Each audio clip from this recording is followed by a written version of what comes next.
Nitwa Juliet, nkaba mfite imyaka 16, nkaba ndi impunzi yahungiye ngaha mu nkambi ya Mahama. Bugambere ganari kinani twarakinana abakobwa n'ibaro, abahungu sinari nzi ko tunganya uburenganzira, yuko twarakina ntitwatuzi ko abahungu n'abakobwa ko bavanga yuko bakina.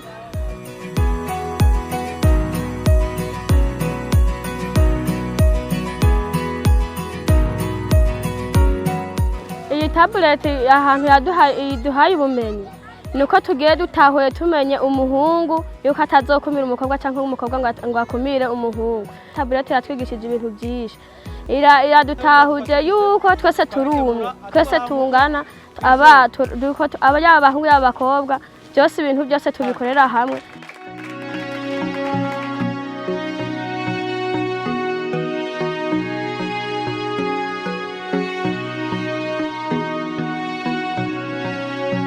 Yuko twese turi bamwe, ahubwo twigishe n'abatonyi bacu twese baze bakoresha n'izo tablete zigira icyo kibamariye. Abahungu bakwigisha, abakobwa twigishanye, twese tumenye ibaro.